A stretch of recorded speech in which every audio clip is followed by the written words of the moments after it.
like to call to order the board meeting of the Frankfort Plant Board for Tuesday, September 21st, 2021 at 5 o'clock. We're meeting based on video teleconference and using Zoom. So with that, the first action item is approval of minutes for the board meeting on August 17th, 2021. Everybody should have those in front of them. If everybody's had a chance to review them, do we have any changes, corrections? You want to call the roll first? Oh, yes, I'm sorry. Good point. Good procedural point. Member Hale? Here. Member Cubine? Here. Member Mason? Here. Member Snyder? Member Dutton Mitchell? Here. And John will be joining us. He's in transit. So back to item 1.1. Does anybody have a motion on the minutes of August 17th? I'll make a motion to accept the minutes for August 17th board meeting. Do we have a second? Second.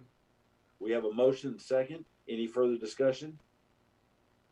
If not, all those in favor say aye. Aye. Those opposed, no. Minutes are adopted. The next is consider accepting minutes of the May 10th, 2021 Cable Advisory Committee meeting. On these, all we do is simply accept them. We don't make any changes or alterations. They're just before us to accept and put in the record. Do we have a motion? So moved. We have a motion. Do we have a second? A second. We have a motion and second. All those in favor say aye. Aye. Those opposed? Minutes are adopted. Next item is accept financials for the month ending August 31st, 2021. Mr. Denton. Good evening. Thank you, Mr. Cubine. I'd like to present to the board tonight financial statements of the plant board for the month ending August 31st, 2021. As you know, the Frankfort Plant Board has a fiscal year end that ends June 30th each year. So we are looking at our second full month of the fiscal year 22. I'd like to start on page 21 of the board packet looking at the plant board statement of net position. This is similar to a balance sheet for a for-profit entity with FPB being a nonprofit municipal. If you look there, you'll see as of August 31st, the plant board had on line 70 total assets of just over $196 million. You'll notice that our largest asset class, 61% of our total assets are in property, plant, and equipment, net of our accumulated depreciation at just a little over $119 million as of August 31st. You can see there for the year-over-year comparison, looking at August 31st, 21 versus 2020, we're up $6.7 million in assets, or 3.5%, which is a really good sign that we're taking the net revenue from our operations and investing back into assets. Something also good to see there is on line 50 that our investment back in property, plant, and equipment exceeds our accumulated depreciation by $3.9 million. So we are reinvesting back into our plant to keep it reliable and providing services that our customers expect. Probably the thing I would point out that's new this month is on line 45 and in the liability section on line 100. If you'll recall, the board had approved to take some of the cash reserves from the electric division and loan those to the water and telecom divisions to retire some debt early. So we had two KIA loans that were retired that were for the water, and then our 2015A bonds, which were to finance in the construction of the administration building, were defeased. So those amounts are owed to electric and then coming from the water and telecom divisions. So looking at liabilities, line 75 through 140, you can see total liabilities as of August 31st was just under $91 million. You can see we've had a decrease year over year of 1.1 million in total liabilities, which is going in the right direction there with a substantial down payment on those two loans we mentioned. So you take an increase in assets less a decrease in liabilities, and you have a positive story with a net position increase of 8%, just around $106 million in net position, bringing your total liabilities and net position equaling your assets of $196 million. I'd be glad to answer any questions on where we sit as far as our net position for the period ending August 31st. No questions. I was going to move on and look at our cash and investment schedule. This is a schedule that's required to be presented to the board each month, and we have it in our packet each month on page 22. You can see our total restricted and unrestricted cash as of August 31st was just over $16 million, with our restricted and unrestricted investments at just over $14.8 million. You can see those are down substantially year over year as we did take funds to retire some debt early. Speaking of which, I'd like to just go ahead and hit on that. This is going to be on page 24 of your board packet. Just looking at our loans, leases, liabilities as of August 31st. So when we started the year at just over $27.6 million in total long-term debt, you can see for the 2 months of this year, we've paid down $18.4 million, leaving total long-term debt of the plant board at just over $9.1 million for the year. So that's a good story as we have reduced our liabilities, which it does reduce our cash flow that we have to send out the door every year. We can put right back into our plant. Last thing I'd like to touch on is the financial performance for the plant board for the 2 months the ending in August 31st. So just looking at our company-wide statement of revenues, expenses, and change in net position. This is on page 26 of your board packet. Focusing on the third column, our year-to-date actual amounts. You can see that we're a little below budget, but right in line with prior year on total revenue for all three divisions. And if you look at our total expenses, we are very much in line with last year and our budget as well.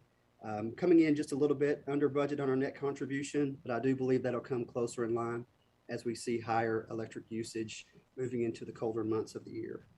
I'd be glad to answer any questions the board may have about our financials through these first 2 months of the fiscal year.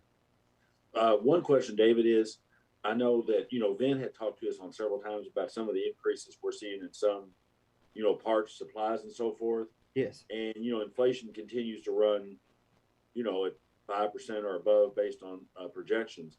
What are we seeing on that based on that compared to our operating budget? So far, it's not showing its head just yet in the total numbers. Looking at historically, I think around some numbers over the last 15 years, looking at around a 3% year-over-year increase in expenses.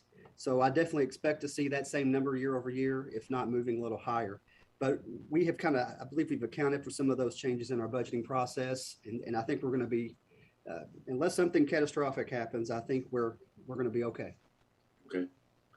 One other thing I'd point out, the board might find interesting. I just got off a 2-hour General Assembly committee hearing on the Pension Oversight Board, and CERS for the next budget process, fiscal year 22-24, actually is showing the CERS non-hazardous rate going down 0.2 of 1 point. Because of investment performance, they were on a 5-year phase-up schedule. So rather than going up, the investment performance was enough that actually for next year, our pension contribution will actually go down 0.2 of 1 point and not go up, and actually go down a little bit. Would have gone down a lot more, but except for we were in the middle of that phase-in schedule. So that helps a little bit that we're not going to be looking at an increase. Yes, sir. Let's go in the right direction. Yes. I'll open it up to the other board members. Have any questions?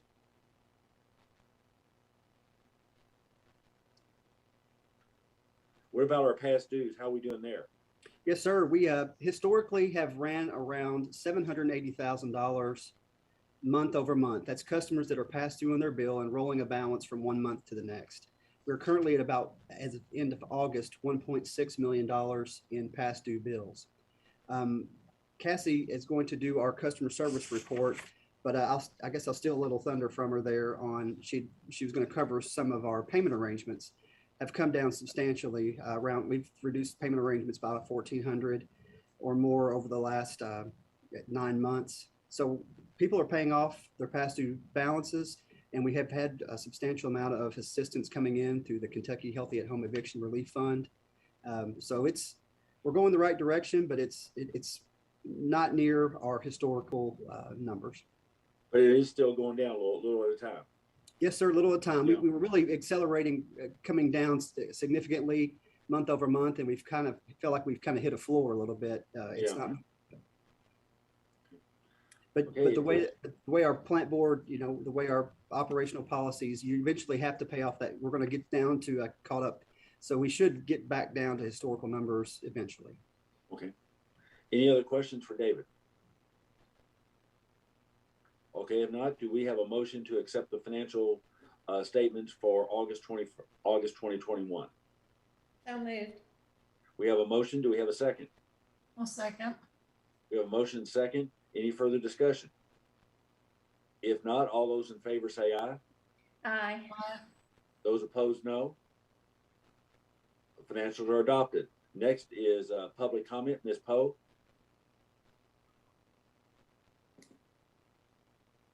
We do not have anybody for public comment. And we had one web comment on service, and we're working on that. Yes, my understanding it's either worked out or they're working on it to work it out. I think I emailed that to everybody Yes. along with the responses. That's correct. Next item is information department reports. Vint, you want to take the lead on walking us through them? Yes, sir. And board, I'll go through those. I'll give you a brief update on next band and AMI, and then I'll let David Billings give you a reservoir update at the end, and then I'll hit the different departments. Your telecom department report is on pages 95 through 98, and those are laid out as you're used to seeing. The trouble call was down for August. We only had 4 outages there. On the next band construction, the crews are about 50% complete with node 11, which is the Lions Drive area.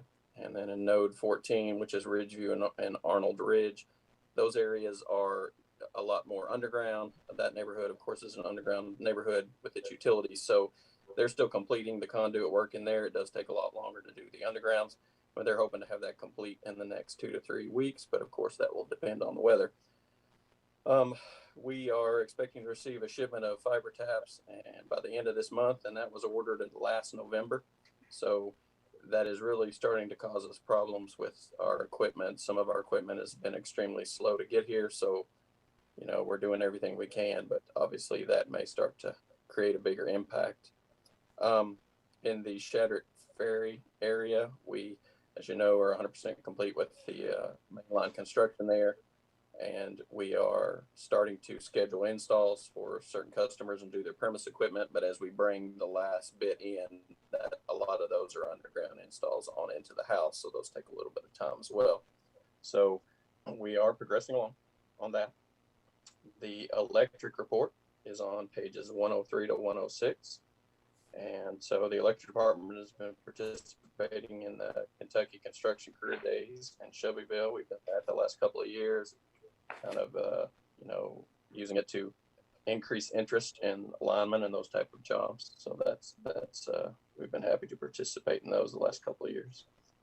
We have been assisting the city of Paris, their utility company, again, another municipal, doing municipal aid with our mutual aid with them on transferring some transmission poles. We have some larger equipment they do not have, so we've been assisting them with that. Again, they pay, just like mutual aid, they pay 100%. That doesn't harm our customers in any way, but it also is a benefit for them. They don't have to go get the bigger equipment. So we've been working on that. And in the report, our SAIDI numbers are 26.845. And I also would like to mention in the electric department, Mark Harrod, who is the assistant electric superintendent. Mark will be retiring at the end of the month.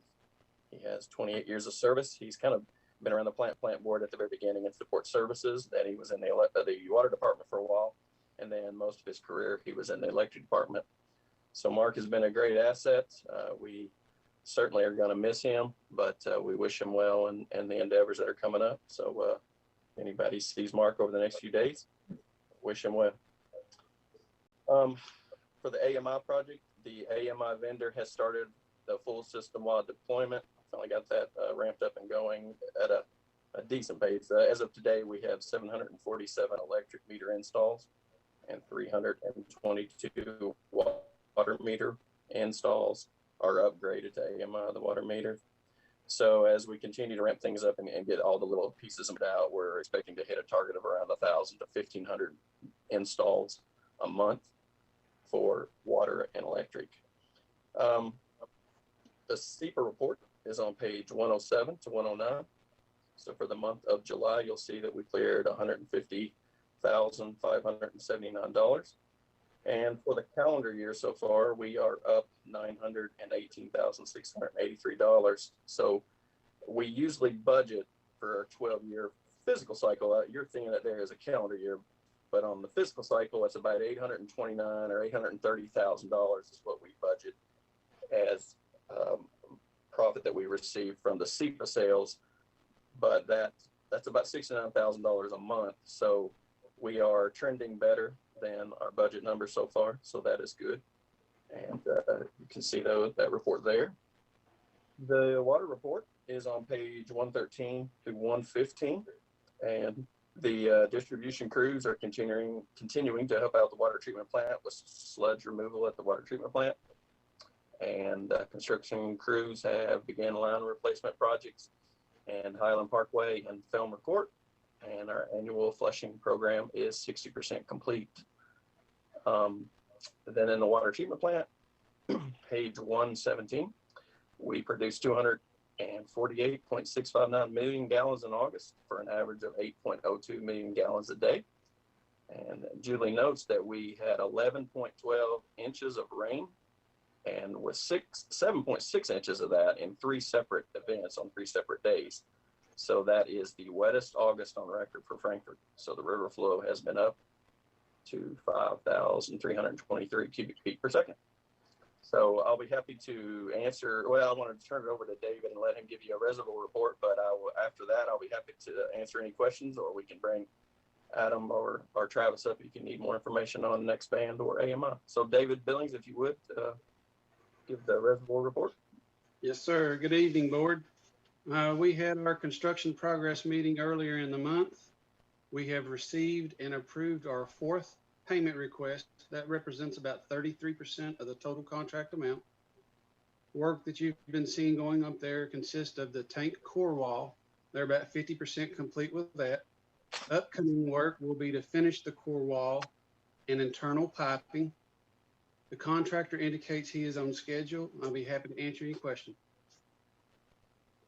So what's the next? What happens, David? Next, I go up there maybe at least once every 3 or 4 days, and the walls. When do they start putting the dome on, or when does that happen? After they get the internal piping and all that done, they'll have the rebar that you see sticking out that gets laid over, and that gets formed into the top.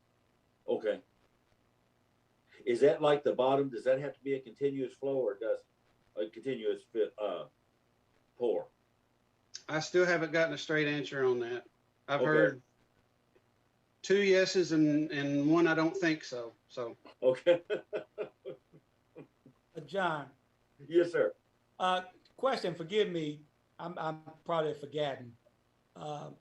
You see the wall when you go down, the 60 route. Mhm. Is that going to be covered by dirt eventually, like it was? Is it going to slope up to the wall, the dirt? there's going to be a retaining wall, if you'll recall, added on the end around where the cable head end building is. Mm-hmm. And from the top of that retaining wall, That's and right. elsewhere around it, we'll have the dirt back up to, Yeah. and it's going to be a very similar reveal, or the exposed concrete that you saw on the old tank will be very similar to the reveal on the new tank. Okay. Thanks. And what color is what was chosen in terms of the color of the concrete or the tank or painting or anything? I think it's called a buff. Okay. I don't have that at my fingertips, but Yeah. I will get Oh, that. that's okay. I'm board sure member. that's all settled, and that's part of. They'll do that, I guess, before they start building the retaining wall or whatever. Well, the color is cast into the block of the retaining wall. Okay. So Okay. yes, the texture and the color of the retaining wall, as well as the color of the tank, were both selected and approved by the landscape committee. Okay, good. Any other Mr. questions for David? I'm sorry. I was going to say, Mr. Chairman, if there weren't any more questions, just a reminder that Cassie will do the customer service report next. Okay. Hi, Hi there. Good evening, members of the board. I'll be brief. David, I think, hit on some of it. The regular customer service reports are on pages 99 to 102. And then just some quick highlights. Our holds have gone down from a high of over 2,000 to about 700. So that's great progress. Kentucky Housing's Healthy at Home program is still submitting funds to us. We've assisted 267 customers through that program with them. For a little over $430,000 that we've received towards accounts through that program. And the EBB program, we currently, as of last week, had 393 active accounts receiving that benefit as well. We also have a retirement that I did want to pass along to the board. Debbie Fowler is one of our cashiers, and she's been with the plant board right at 13 years, and she'll be retiring the end of September as well. So we wish her well in her endeavors. She's going to go someplace warm, we think. So Is that right? I'd be happy to answer any questions you all might have. Any questions for Cassie? Okay. Thank you. Thank you. I just wanted to mention two things real quick. One, last Saturday, my lights flickered a second, but my neighbor across the street, they went out and they called it in, and they were probably here. The crew was probably here in 15 minutes to check it. And then the next day, another truck was out in front of their yard, and a squirrel, and I actually went over and saw our guy, and the squirrel had eaten through the cable, and he was bringing the cable up from there and showed me where they'd eaten through it. So both times, same neighbor had electric one day, cable the next day, and both times our crews were there really fast and took care of it. And it's a retired couple, and they were really pleased. So our people really did a nice job. Thank you, Mr. Chairman. They do work really hard. I would like to comment that seems to be squirrels. I think they get together and they'll hammer on the same customer. We're starting to believe that's true. So, but anyway, I do appreciate that. We'll pass it on to the crews that they did a great job there. Yeah, because I asked the guy, I said, what was wrong with their cable? He held it up, he said, squirrel, and showed me the cable. So he was, but they were good and they were fast. And I know my neighbors really appreciated it. I mean, this was a weekend, they were good. So anybody have any questions on any of the reports? Okay. Next action item is item 5.1. Consider award. Just one sec. I was slow in getting Sure. off mute here. And this, I guess, was maybe more a question for Kathy and Lindsay. Are we still doing the PR for the EBB that we've been doing? I know I've seen it, but I haven't seen it in a while. Because to me, the 393 active EBB is so much less than what the potential is. Mm-hmm. So. I mean, yeah. I mean, if you just look at the number of people in Frankfort Independent Schools that are all eligible, I mean. We can't hear Kathy. Okay, you on the mute, Kathy. Sorry. Yeah, it's definitely less than it should be when, so many people qualify for it. I think, we have sent the information out to all of the organizations in the schools, but we're happy to keep pushing it from where we are on our social media. We'll talk about it on the show. I'll mention it again. I've mentioned it several times on the radio.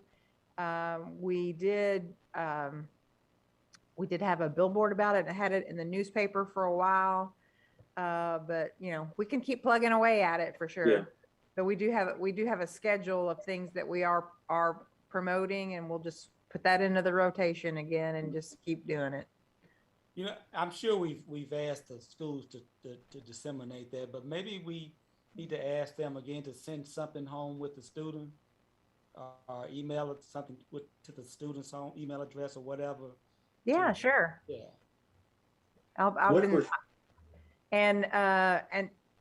What I also have done, and then we'll do again, is rather than just sending it to the superintendents, I'll make sure to send it to all the school principals and the resource center contacts so that they have it as well, because those are the people who really have the face-to-face contact with probably those most in need of this service. So we'll make sure they get that information as well. Thanks, Kathy. You're welcome. Okay. Item 5.1, consider award of bid invitation number 1724 for a relay enclosure and battery enclosure to Electrical Power Products Inc. in the amount of $82,892. Travis. Yes, sir. Good evening, members of the board. Staff prepared an invitation for a relay and battery enclosure. This bid was publicly advertised and distributed to potential vendors. In total, 5 bid responses were received, of which 3 were partial bids and 2 were full bids. Of all the bids received, Electrical Power Products proposed the lowest price for both the enclosure and the relay panel while meeting acceptable lead times. Following the review of bids, staff recommends awarding to Electrical Power Products in the amount of $82,892 with a delivery of 14 to 15 weeks. This is for one of our budgeted substation projects this year. Is that about the timeline, Travis, that we thought it would take to get the equipment? Yeah, it seems pretty reasonable. I don't think there's anything too inflated here, especially compared to what we've seen on a lot of other products. Both price and lead time seem fairly reasonable here. Yeah. Okay. Any questions for Travis? Yeah, John, just a, yeah. I don't know what the cliche is. You don't want to look a gift horse in the mouth or whatever that is. But why, is there any reason why the bid, the electrical powers bid is less in the battery enclosure equipment? I mean, 36,000 versus the others, which are above 80. I was just curious as if, you know. Yeah, we dug into that quite a bit and kind of went through. They spec'd out all the pieces on their battery enclosure. Everything looked correct. The 36,000 actually feels more reasonable to me. I think the other bidders were just high, personally. But we thought the same thing as well. They were much cheaper than the second lowest. But everything in their bid appears to be in order. I think that price they submitted is more in line with what it should have been. I think the other ones were high. I'm not questioning it. Okay. If there are any other questions, do we have a motion on item 5.1? So moved. Do we have a second? Second. We have a motion and a second. Any further discussion? Seeing none, all those in favor say aye.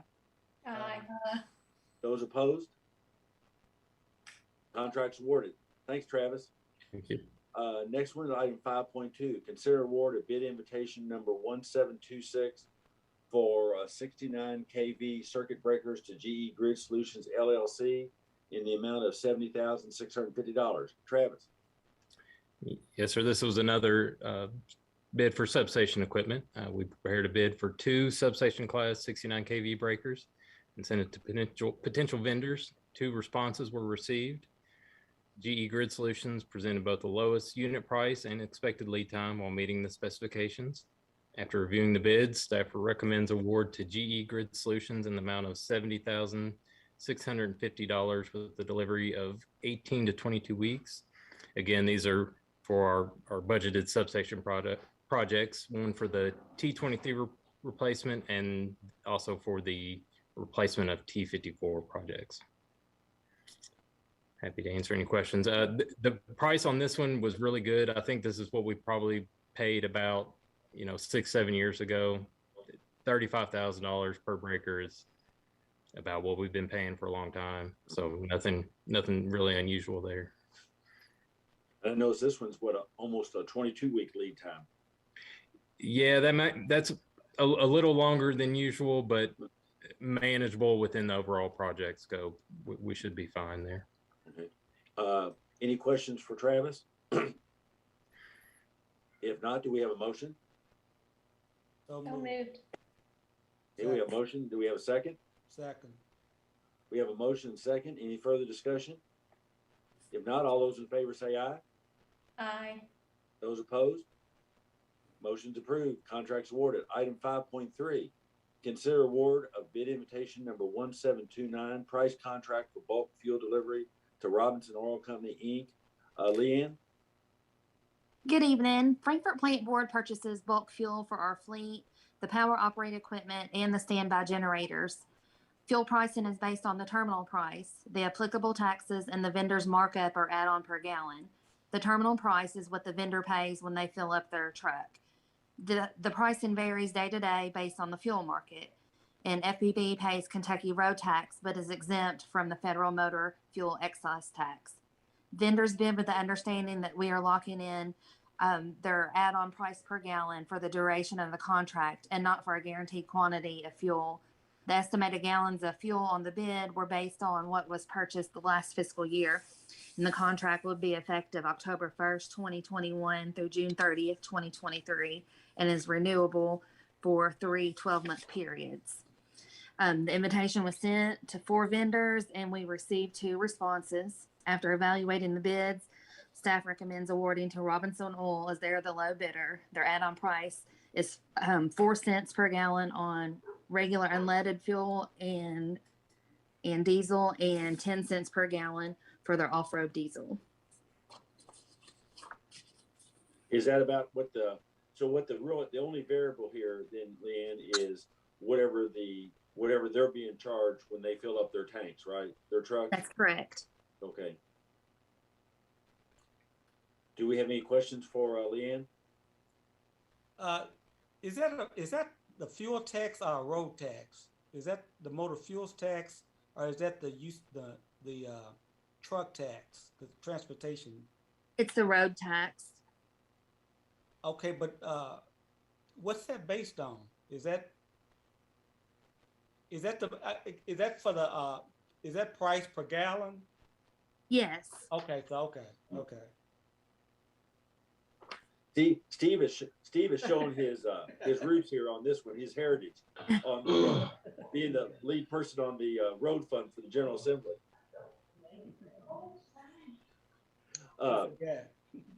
Huh? Nothing.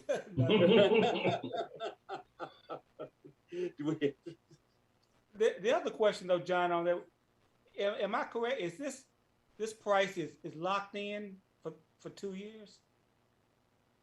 The add-on price is locked in for 2 years. The 4 cents or the 10 cents, right? Yes. But we'll pay whatever we pay for fuel, be whatever fuel cost on that day they fill their truck. That's correct. Yeah. Okay. Do we have any further discussions on this? If not, do we have a motion? So moved. Do we have a second? I'll second. Okay, we have a motion second. Any further discussion? Okay, if not, all those in favor say aye. Aye. All those opposed? Contracts awarded. Item 5.4. Consider award of bid invitation number 1727 PVC conduit to Cape Electrical Supply in the amount of $142,990.80. Jennifer Heller. Jennifer, you couldn't get that 80 cents off there? Mr. Cuban, I'm gonna do this one for Jennifer. Okay. Staff prepared a bid invitation for conduit. This item was kept in the plant board's inventory and needs to be replaced periodically. Orders for conduit depend on new development and replacement of damaged conduit. The invitation was sent to 11 vendors and 4 responses were received. After evaluating the bid, staff recommends awarding to Cape Electrical Supply as they were the best bid meeting specifications. The quantity of conduit requested on this bid will be used for the 2nd Street Tiger project. The apparent low bidder had a longer lead time, and based on the timeline provided by the city, this would delay the next phase of the project. And as I understand it, in order to meet those timelines, we had to go with this pricing, and the city was aware and wanted that. Is that correct? That is correct. Yes. Do we have any questions on this? Is this cost borne by the Tiger Grant? Yes. Okay. Do we have a motion? So moved. Do we have a second? Second. We have a motion second. All those in favor say aye. Aye. Those opposed? Contracts awarded. Item 5.5, consider approving Cable Advisory Committee appointment. Harvey, this is our student rep, right? Yes, sir. We have 5 members on that committee, and a single slot is reserved for a student, local high school student, and we rotate that around. But our current member, Mr. Tommy Quarles, graduated, and so we're looking for a replacement for him. And staff recommends the board appoint Sarah Lodmell to the Cable Advisory Committee with a term beginning tomorrow through August 30th of 2023. She's an 11th grader at Western Hills High School. Copies of her letter of interest and resume are included in the details section of your board book. I'm happy to answer any questions you have on this. Any questions for Harvey? Mr. Chairman, Yes, sir. Harvey, how many applicants do you have for this? For this position, we generally lean on the local school administrators to give us guidance on students that would fit, and yeah. So we just took that one. All right, thanks. Hey, do we have a motion on Ms. Lodmell? I move we approve the appointment of Sarah Lodmell for the Cable Advisory Committee. Do we have a second? Second. We have a motion and second. All those in favor say aye. Aye. All those opposed, no. Okay, Ms. Lodmell's appointed to the Cable Advisory Committee. Next, item 5.6, Harvey, consider approving agreement with Minerva Networks for app-based video streaming service. Thank you, sir. Staff recommends approving the Minerva Networks Your TV Now agreement. Staff sent out an RFP seeking proposals for this app-based video streaming service on August 19th. We had 5 companies respond. A team of 5 staff members scored each of the company's proposals based on the RFP's criteria. And upon review, staff recommends that Minerva Networks be the company to provide FPB with the app-based video streaming service. They've been in the video platform business for nearly 30 years. They have over 300 deployments serving more than 6 million subscribers. And they've been involved in many similar projects to what FPB is doing, and similarly sized companies, including Bardstown, just down the road. The approval will allow staff to complete the process of deploying Nextband Stream, which will be FPB's app-based video offering. The Assistant GM for Administration has reviewed the agreement and it meets with his approval. I'd be happy to answer any questions on this item. Were there any pricing issues on this compared to the previous contract, or was this? It was pretty similar. I mean, the previous contract with Moby was pretty aggressive in their pricing. I think part of why they ended up in bankruptcy. So there's some, it's not quite there, but we feel pretty comfortable with where it ended up. Okay. So am I reading it correctly that the subscriber fee for this would be $6 a month? So the rate that was established by the board was $5 for the service back in January. The wholesale cost to the plant board, that's part of it, and then there's a couple other pieces. But I think we would, as staff, would recommend we maintain that $5 fee, at least for the near term, and possibly revisit it down the road. So for customers, they won't see any impact of that compared to what we originally projected. Correct. Anybody have any other questions of Harvey? Okay, if not, do we have a motion? So moved. Do we have a second? Second. We have a motion second. Any further discussion? If not, all those in favor say aye. Aye. Those opposed, no. Contracts awarded. Item 5.7. I'm sorry. I said thanks. Okay, thanks, Harvey.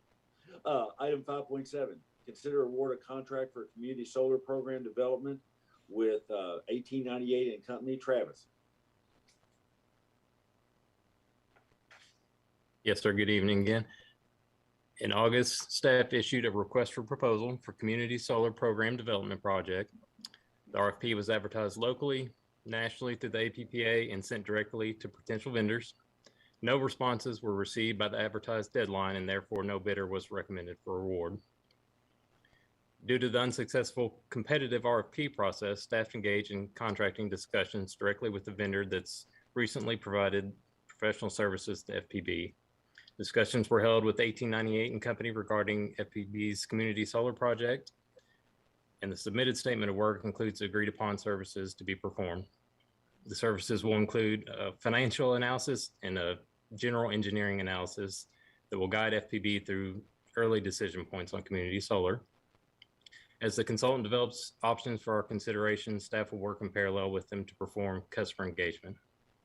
A community solar study is included in the current electric budget. We've got $40,000 in the budget for this project. The staff attorney has reviewed the contract documents and they have met his approval. Be happy to answer any questions. As I understand it, Travis, 1898 bid, but their bid was not timely. Is that correct? That's correct. So again, we advertise it by every means we know possible locally. We send it directly to vendors that we thought may potentially bid on it. None were received on time, but we did receive one late one, and that was a proposal from 1898 and Company. So they were they weren't on time, but they were the only vendor that showed interest. And Did you hear anything from any other vendor as to why they weren't bidding or anything? Any questions or any calls that? We did not receive any comments or questions or otherwise leading up to the bid opening. It's a somewhat specialized type of project.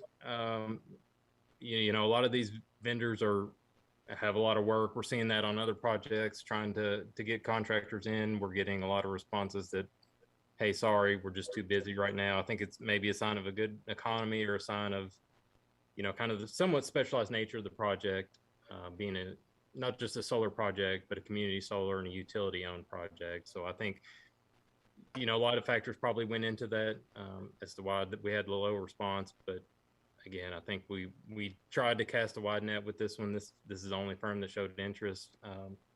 We looked through the resumes, previous projects. We think they're, you know, very highly qualified, should be right up their alley. They, you know, should be able to perform very well for us. Catherine, I know you and Dawn have a lot of interest in this. I'm sorry. I was just going to make the comment, Mr. Chairman, that by our procurement policy, this would be classified as professional services, and we technically are not required to do an RFP, but we were just trying to see who else was available. But Catherine, Dawn? I appreciate that because I think it was important that we advertise the RFP. My understanding is that staff feels comfortable in the amount of time that we put it out there and the methods that were used to put it out there. And just to clarify, did this company submit theirs after we approached them, or they just submitted it late? They submitted it late. As far as we sent them the RFP, they were included in that group of potential vendors that directly received the RFP. They were not the only one. We sent it directly to other firms as well. So I want to say it was 4 off the top of my head. I can confirm that. I would have to go back and look at the RFP documents, but no, they submitted it. They told us they were going to submit a response when they received it, you know, the day or day thereafter that we advertised it. They said, thank you, we will submit a response. Again, they did. It was just, the bid opening was at 2. It was on the 3 o'clock FedEx delivery that day. So it was 1 hour late. It was 1 hour, correct. And we did advertise it in the paper? Yeah, I think it followed all the standard kind of bid processes as far as advertising locally. It was on the website as well. I confirmed that. So when we advertised it in the APPA, we linked directly to our website, so I know it was there. Right. And just for transparency's sake, the 1898 and Company, it's I guess a division of Burns and McDonald Engineering Company. Yeah, they refer to themselves as a part of Burns and McDonald Engineering. That's correct. Yes. Okay. And the 40,000, that's in line with our budget for this item. Right. The total budget amount was the 40,000. The actual scope of work came in. It was just under that. 39,807 is the proposal amount. So it's just under the budget for the project. Okay. Will you have Travis, when they come in, will will they do the work there? Will they come on site? Will there be like an entrance conference or whatever?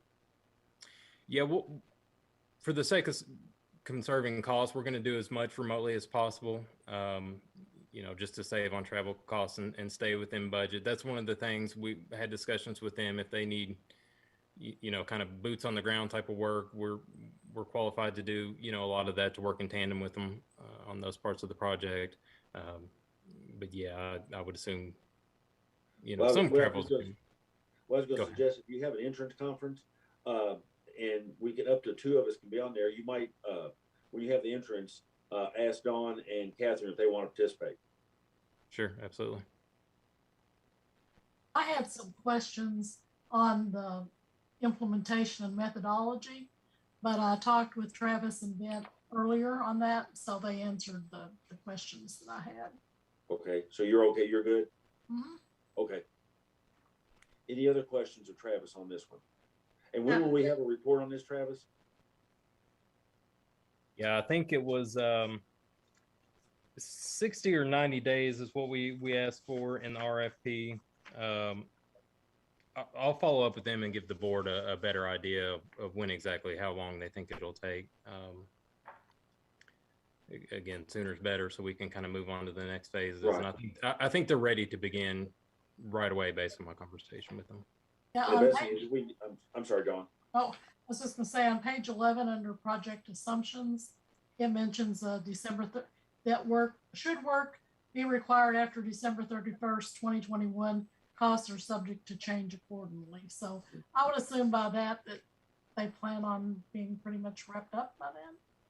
Yeah, it may have been 90 days. I think we asked for 60 to 90 days, is somewhere in that range is what I recall from the RFP. So yes, I would assume so. I don't imagine us going past that. And that way, that time frame would be good, because then if there's something we need to consider in the next budget process, we'll have this report in plenty of time to look at. Yeah, I would be very surprised if we go beyond, when we're doing those budget discussions in the spring. Okay. I can't imagine that happening. Okay. So with that, if there's no further questions, do we have a motion on item 5.7? So moved. We have a motion. Do we have a second? I'll second. We have a motion second. Seeing no further discussion, all those in favor say aye. Aye. Those opposed? Then contract's approved. Thank you. Item 5.8, consider approval of an amendment to the Bluegrass Community Action Agreement. Travis? Thank you, Mr. Chairman. Last month, the board approved an agreement with Bluegrass Community Action to perform energy audits. Bluegrass has asked for a small amendment to the contract to specify their administrative fee. Staff asked the board to approve the amended scope of work to reflect that Bluegrass's 5% administrative fee is inclusive of the total contract amount of $40,000 and a per customer limit of $2,000. So if we go back to the original contract that was approved last month, the $40,000 total budget and the $2,000 per customer were both in the original contract. What they asked to clarify here is that 5% administrative fee. I think they had originally asked for 10%. We asked if they could do 5% on the administrative costs. They agreed to that. They just asked, again, that it be clarified in the contract. So this doesn't change the scope of work or the budget amount. It just kind of clarifies that portion of it. And 5%, just from my experience in state government, I know Steve's seen them too, and John, 5% for admin costs is pretty low on these types of contracts. So does anybody have any questions of Travis? I do, and it's not really directly related to this, and I should have asked it when we made the original. But in looking at, I think I was looking at the Bluegrass Community Action webpage with weatherization, and it looked to me like it basically was for just low-income people. So if you're a middle-income person, could you still take advantage of this, or is it, do you know it, or is it really geared just towards low-income people?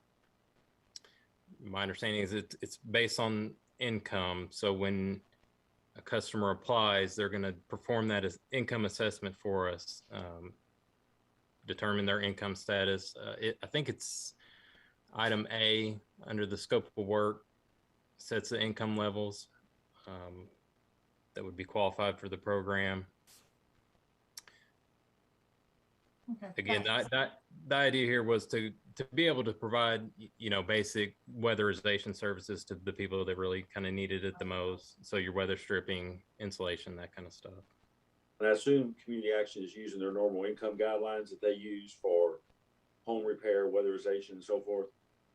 That's correct. Yes, when we were working on this contract, we asked for their guidance on that. They said this is kind of the standard they use. Well, I know they get the federal funds, and I know it's on, I forget what percent of poverty level it is, but I know that they have the federal guidelines on the LIHEAP money they get, so. John, they use 200%. It's 200% of poverty? Yeah. Mm-hmm. Yeah, so a family of four, it's $53,000. So, okay. You know. Does that answer your question, Dawn? Yeah, it does. Thanks. Okay. Do we have a motion on approving that contract amendment? So moved. Do we have a second? Second. We have a motion second. Any further discussion? Not all those in favor say aye. Aye. Those opposed? Contract's approved. Thanks, Travis. Thank you. Okay, the next item is a pay resolution I'd like to submit for the board's consideration. When we approved the budget, we followed our normal compensation policy. All employees got the 2% raise on July 1st. And then employees below the midpoint will get an adjustment January 1st, which is our standing policy. From everything we're seeing, inflation is running above 5%. And what this resolution basically says is if inflation continues to be at 5% or above when the Bureau of Labor Statistics issues their report the first week in December, that employees in January, the first payroll in January, would have $500 added to their check to compensate for the inflation this year. And then their checks would return back to the normal level. And that David Denton has looked at this, and because we're running under payroll, this doesn't require any additional money in payroll, and it's not in the base. So it doesn't have any impact on our fiscal year 22-23 budget in terms of carrying a higher payroll base in. It's a one-time payroll adjustment to recognize the cost of inflation. And I just open it up for any discussion. There was some discussion, well, not discussion. I was curious about the gross up issue. So would they be getting the actual $500 in their paycheck, or would they be getting the $500 less all of the different taxes? David, how did you calculate the payment and the cost? Yes, sir. Typically, when you said you're going to give employees an amount, it would be added to their gross payroll, and then whatever the taxes flush out to be after taxes is what it is. We've calculated two ways. If you were to do just $500 gross additional to each employee, we have 207 full-time employees. That would be around $141,000. If you said we want every employee to have $500 net after payroll taxes and their KPPA contribution and local taxes, you're looking about another $40,000, should be around $182,000. So and those local, that cost out of the check would be what? Federal tax, state tax, occupational tax, Social Security, and like you said, CERS contribution. Yes, sir. All those things would increasing what FPB would be paying to give a net increase in their pay of $500. So those are just the cost, and let the board determine how they would like to proceed. Based on your projections of payroll and how we're running for the year, can the budget take either number? Yes, sir. I believe so. We have had some employees have left FPB for other endeavors, and we have had employees that we're trying to hire in, and not exactly the timing is lining up there. So I believe there's going to be some room in the payroll budget at the end of the year. We could absorb this. Okay. Okay, open it up for any further discussion or whatever everybody wants to, how everybody wants to proceed. I'd like to see us give the net amount so they would actually have $500 in their paycheck. I realize it's a $40,000 extra, but if we can afford to do that, I'd like to see the actual $500 in their paycheck. And by doing it this way, I might point out the lower paid employees as a percent will be getting more than the higher paid employees because it's $500 regardless of what your salary is. So Dawn, do you want to make a motion?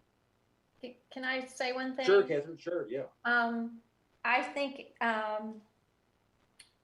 in addition to this resolution, I just think it's important that we keep an eye on, inflation. Mm-hmm. We don't want to, you know, this is also related to another item. I mean, we know where we are standing. We're in good shape, with comparable salaries.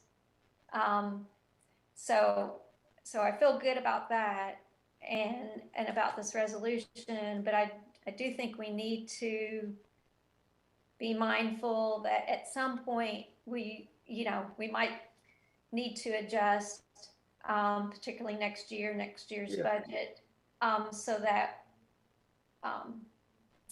the employees don't stop losing ground. I know we're trying to catch up. So I just think it's important that we, keep that in mind and follow through with that in like 6 months or so. I mean, it was interesting over the last week, I was in a movie theater in Lexington, and I don't know what they paid an hour, but they had on the door that anybody coming to work there got a $500 signing bonus to come to work at the movie theater on top of the hourly wage. And I've noticed several employers more and more are actually offering signing bonuses for people to come to work to start there. Well, I like the fact that basically this is getting funded through unused payroll budget, because in a way it's also sort of a reward to our employees that have stayed. Yes. Is there any other discussion or comment on it? Okay, if not, Dawn, do you want to make the motion? Okay. I make a motion that we give a one-time payment to mitigate current inflationary pressures of $500 net. Am I saying it right, David? To be added to people's paychecks if the inflation rate is 5% or greater in December of 2021. Okay, do we have a second? I'll second. Okay, we have a motion and a second. Any further discussion? Mr. Chairman, I have a question. Yes, Dawn's motion, she said in December of 2021. I want to make sure it's clear. This $500 net is going to be added to the January 13th, 2022 paycheck, essentially. Yes.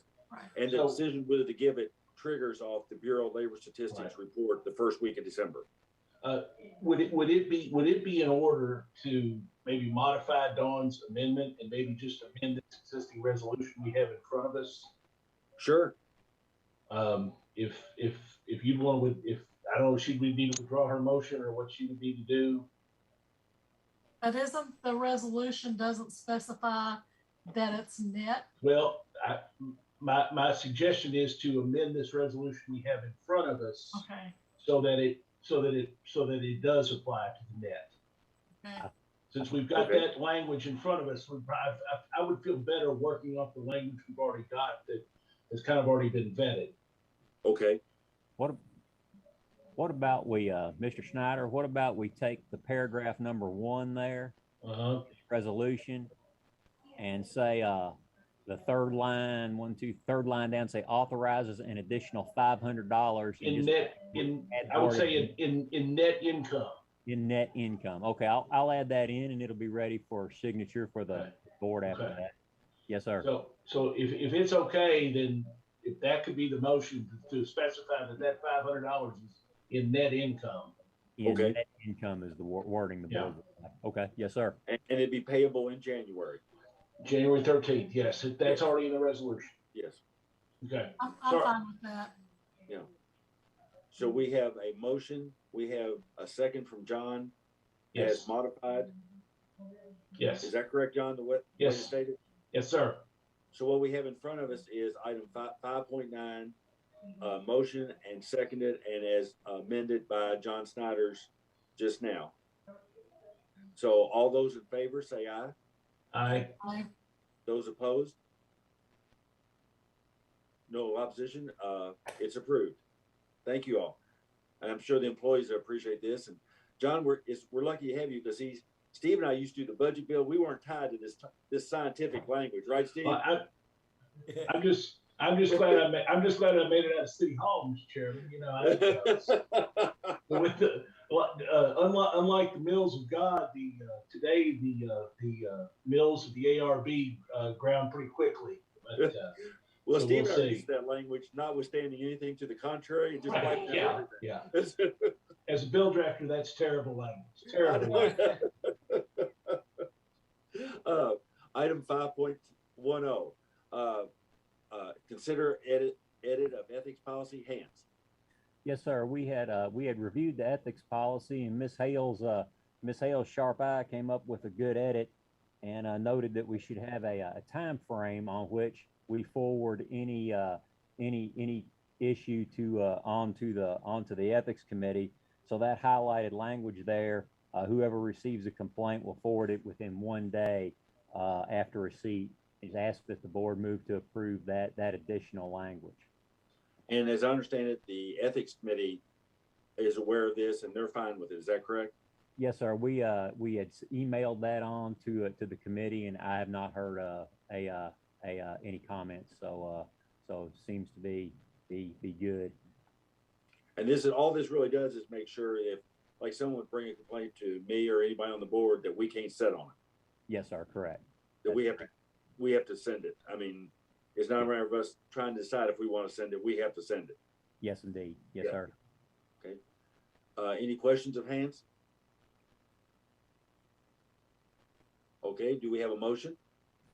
So moved. Do we have a second? Second. We have a motion second. Any further discussion? If not, all those in favor say aye. Aye. Those opposed, no. Motion's adopted. So we've modified that ethics policy. Next item is Nichelle. This is a compensation market study, which was a follow-up to the earlier study we did to look at some additional positions.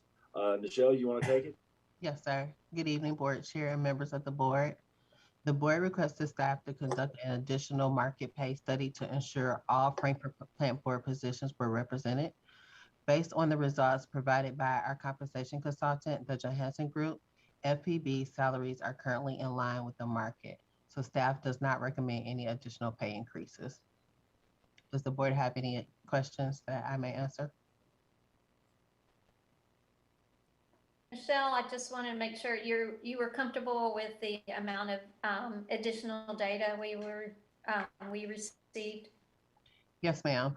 I reached out to management and asked for recommendations for agencies that they would like to be compared to, as well as we use the information from our consultant.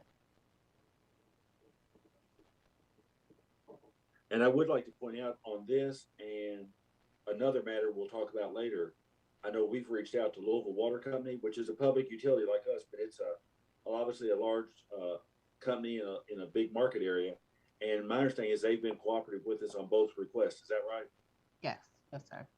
Yeah, and which I appreciate. I mean, they're a public agency, but they've been helpful as far as sharing information. Yes, sir. Okay. Any further questions on that study?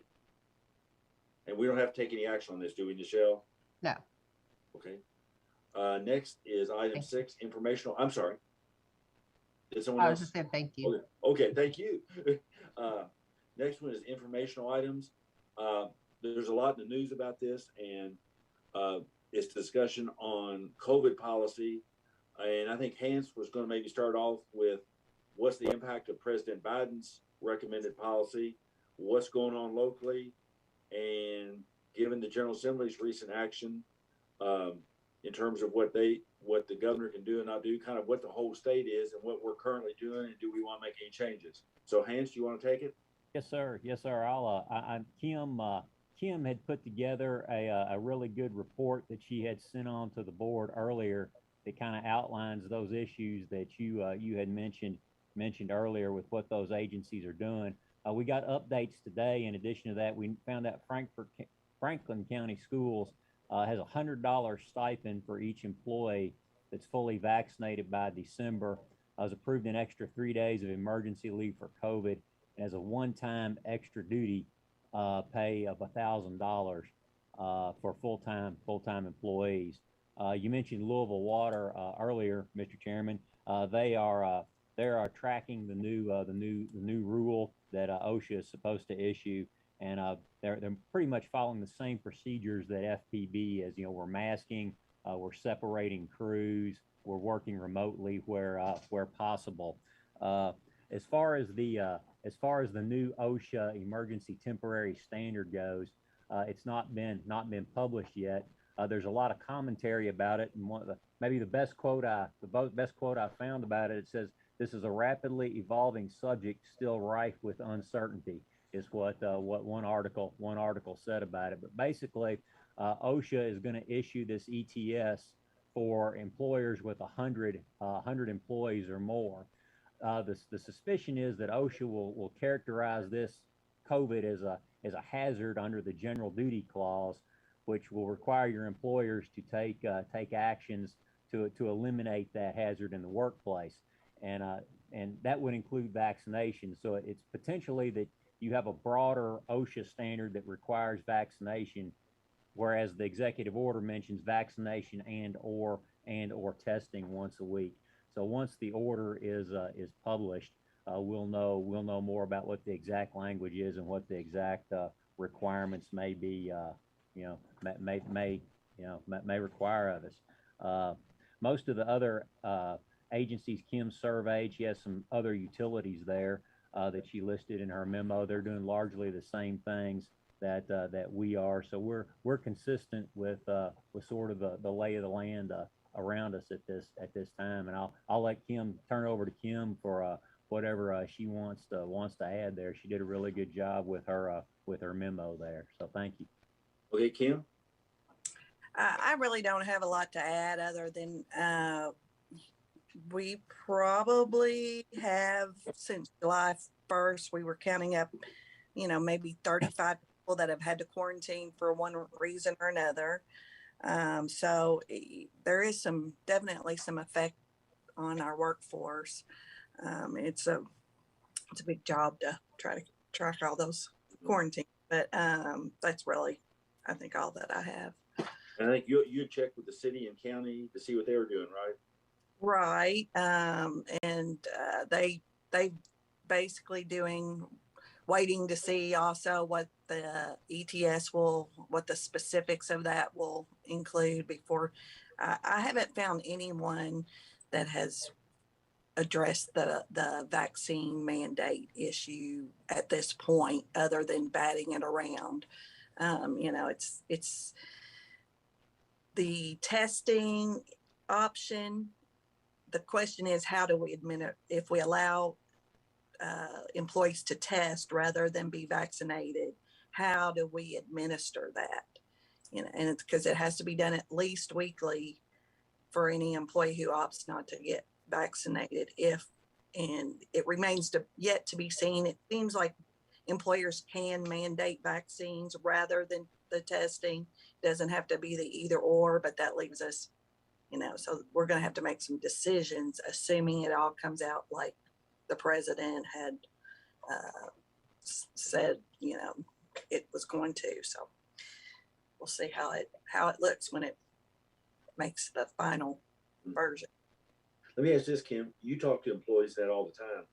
In terms of any, and I know a lot of employers are doing things, any incentives? I mean, I've heard it, and it's, I've heard it from punitive to positive. I mean, I think some employers are like maybe giving an extra personal day. If you already got the shot, anybody who gets the shot gets a day. Some, like you said, some are given the stipend if someone gets a shot. Mhm. Do you think from your talking with employees, would that make any difference? Would it get us any more people vaccinated? I don't think that one day or $100 will move our bar up much. Yeah.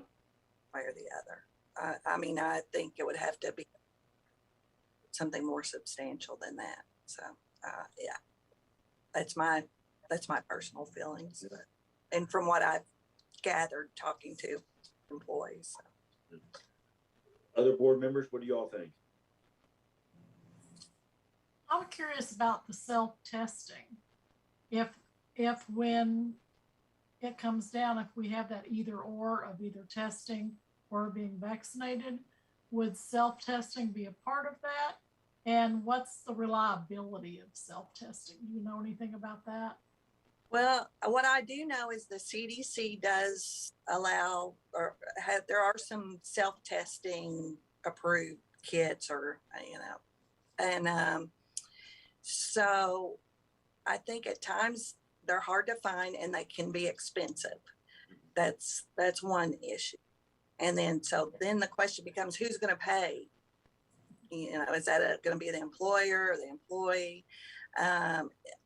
In the note I sent to the board about on this subject, I put in the part about the test to stay that the schools are working with, but I mainly put that in to emphasize I don't think we're going to be able to rely on the health department a whole lot.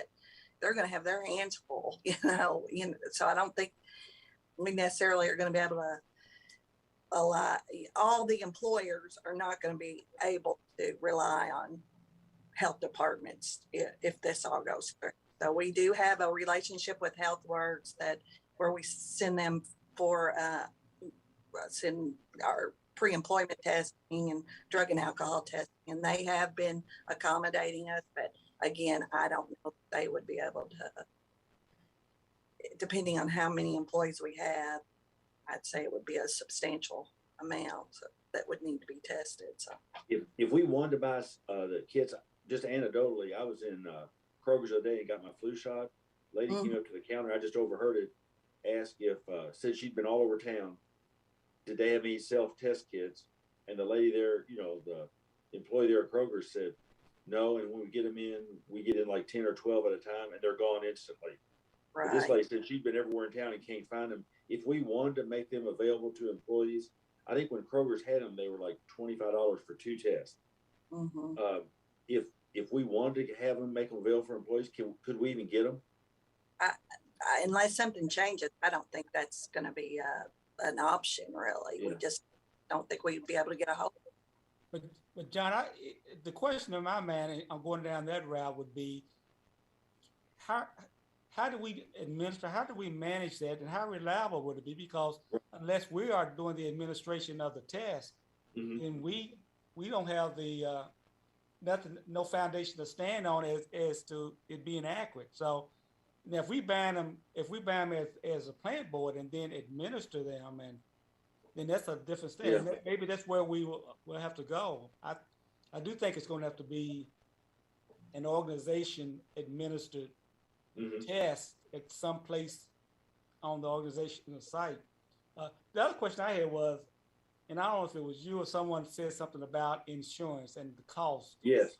Of who's going to bear these costs as we go forward.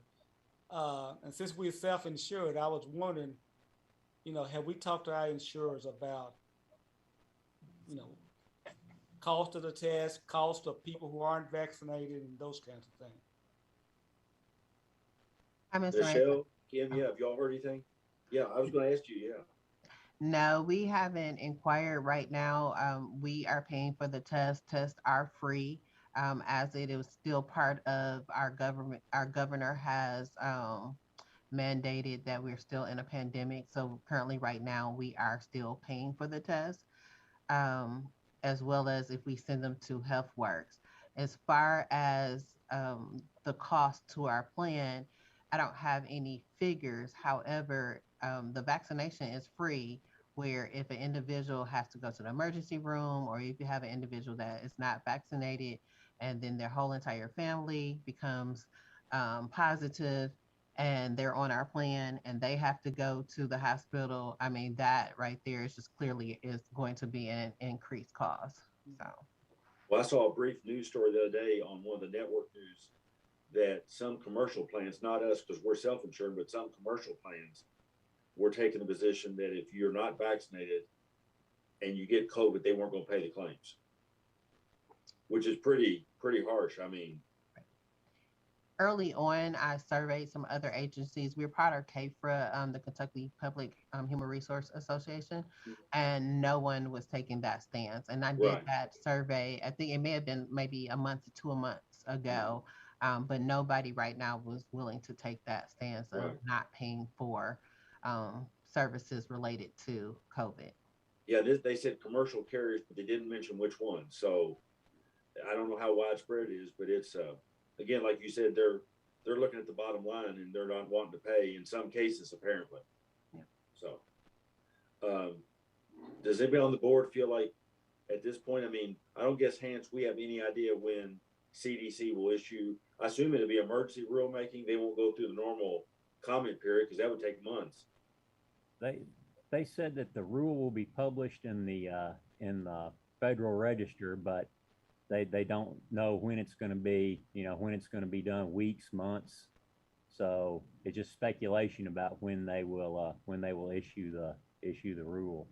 And our assumption is based on the president's order that if it applied to federal government and federal contractors, that because of the Tiger Grant and EBB, that would pick us up, right? Potentially, yes, sir. Yes, sir. That's correct. Well, that's and the fact that we have over 100 employees. Right. Yes. They think that the OSHA standard will be broader than the 100 number because it will be a recognized workplace hazard, and that will require employers to take reasonable means to eliminate that hazard, of which vaccination is a pretty easy way to eliminate the hazard. But of course, until they publish the rule, you won't know exactly what it says, which that always helps to know the language they're using.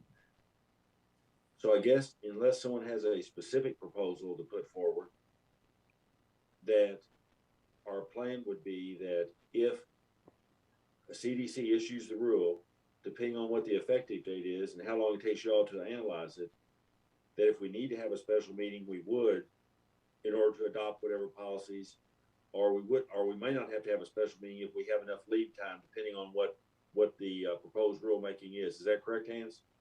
That sounds reasonable because nobody knows exactly when the rule will issue. So it's you don't know what the timetable will be. Kim, when do you retire? I'm hoping they're dragging their feet on the rule a little bit.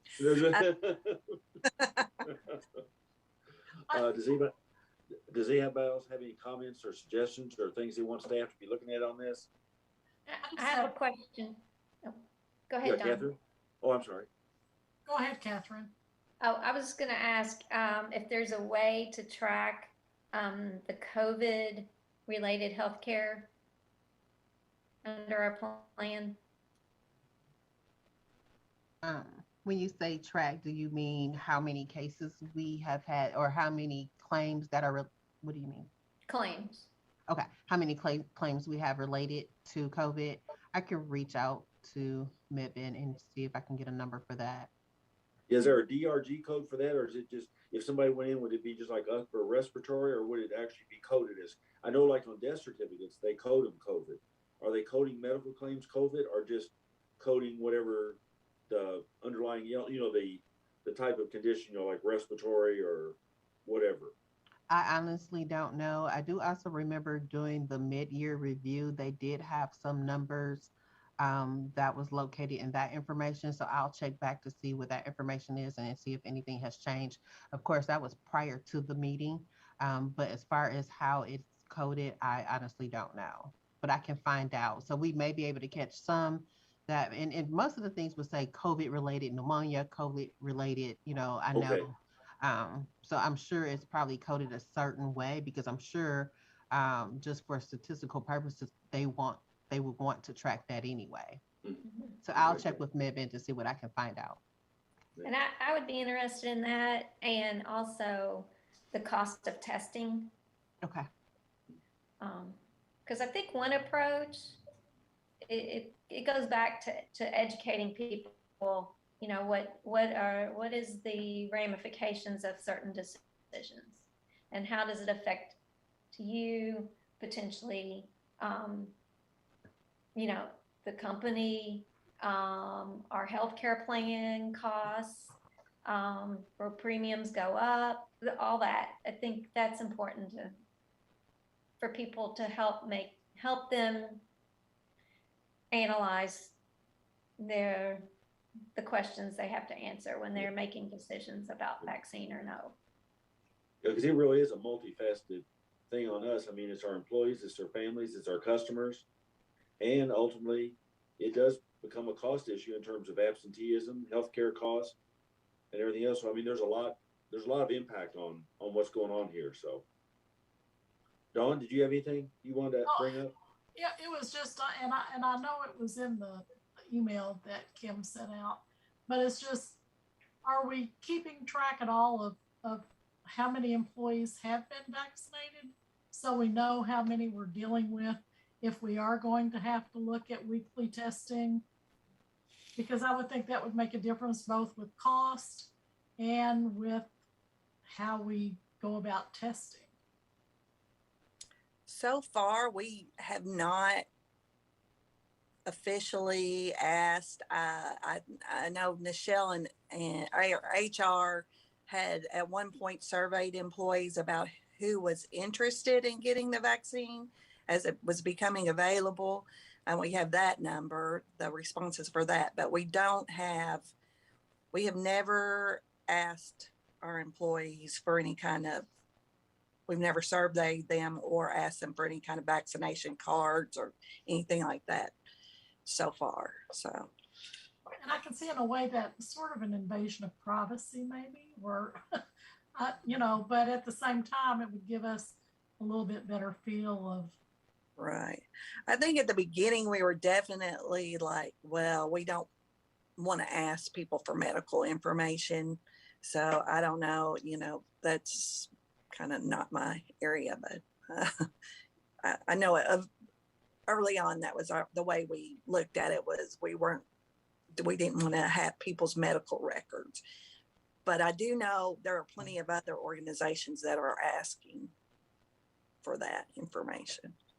And going forward, if the mandate is approved, we're going to have to survey. We're probably going to have to ask for proof of documentation with your COVID vaccine card, because like, how would we know, like you said, who is eligible to test or who is eligible to receive the vaccine? So going forward, that may be something we will have to look at just for administrative purposes.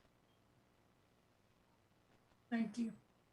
Any further discussion on this? Does that seem like a reasonable way to approach it? As soon as we see the rulemaking, based on the lead time, staff puts together a plan, then if we need to, we'll call a special meeting.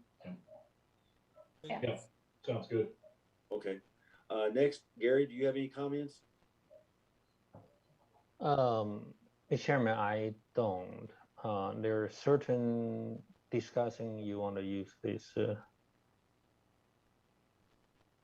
This one item I did need to bring up, thanks, Gary, yes. is Dawn has not heard whether she's being reappointed or not, and her term ends, Thursday, Dawn?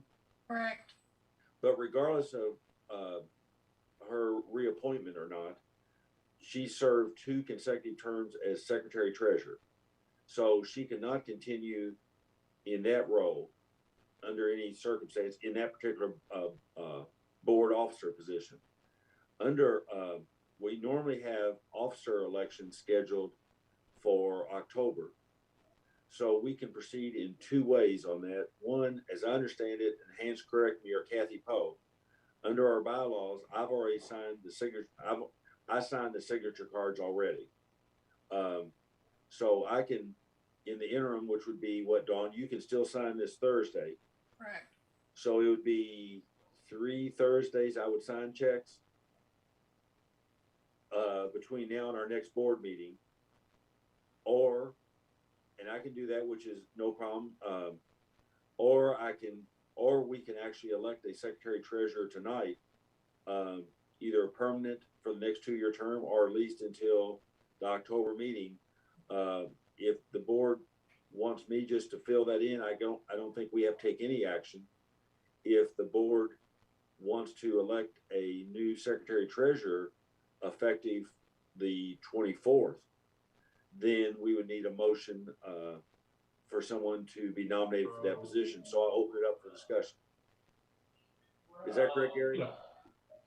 You know, John, I'm of a mind just to let it go until we get the officer elections in October. That'd be probably cleaner, and figure out if Dawn, either Dawn's reappointed or we have a new member on it too. One question I do have though, as far as Thursday's concerned, and I haven't looked that closely at our bylaws, does Dawn's term expire at 11:59 p.m. on the 23rd, or can she take those actions on the 23rd and do that signature? And I just don't know if that's in the bylaws and all, but being on the last day of her term, I didn't know if there was any question about whether she had any authority or what. No, I'm just asking. Hans, have you got any thoughts on that? If it runs to the 23rd, I would go back and look at the bylaws and such. But if it's the 23rd, I would say you have until. I would say it would be all day. Yes, sir. That was my thought. Okay. That was my thought. I just want to make sure there wasn't something weird in the bylaws that said something different. Yes, sir. I don't believe so, but I'll double check. And that way it gives everybody in the meantime, for all the officer positions, if anybody wants to start forming political action committees, buying TV ads, you can get a hold of Kathy Lindsay if you want to start running ads on Cable 10 and billboards, pamphlets, some mailing, some surveys. Yeah. My ad will be to not become secretary treasurer. I think yard signs would be good too. Yeah. Throw them in there, Yeah. Some T-shirts. Yeah. A couple fundraisers. Yeah, that'd be good. I'll volunteer to make the T-shirts. Do we have anything under old or new business? If not, Mr. Chairman, if it's in order, I'd like to make a motion to move, have the chair call closed session pursuant to KRS 61-810-1C to discuss pending litigation regarding an insurance matter, a real property matter, and a construction contractor matter, and an OSHA matter. We have a motion. Do we have a second? Second. We have a motion second. All those in favor say aye. Aye. Aye. Those opposed? We're going into closed session.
I need a motion to come out of closed session. So moved. Okay, we have a motion. We need a second. Second. We have a second. We're back in open session. Mr. Snyder, do you have a motion? Yes, sir. I have three motions in order, if you don't mind. First, I'd like to make a motion to allow council to proceed in consultation with the general manager and chair to handle the OSHA matter as directed by staff, directed by the board in the closed session. All those in favor? Do we need to take a vote on all three at one time, or I'd just do each one. Let's just do each one. Okay. Do we have a motion? Motion there. I think Steve second. I seconded. Okay, we have a motion, second. All those in favor say aye. Aye. Okay, next motion. Mr. Chairman, I would, regarding the matter with the contractor, I would make a motion to direct the general counsel to settle the case with the contractor for the amount specified in closed session. Okay, we have a motion. Do we have a second? Second. We have a second. All those in favor say aye. Aye. Those opposed? Motion's adopted. Motion 3. Finally, Mr. Chairman, I'd like to direct the general counsel to settle the subrogation matter presented in the closed session for the amount outlined in the closed session. Do we have a second? Second. We have a second. All those in favor say aye. Aye. Aye. Those opposed? Motion's adopted. Do we have a motion to adjourn? So moved. We have a motion. Do we have a second? Second. We have a second. We're adjourned. Thank you all. Thank you. Appreciate it. Bye.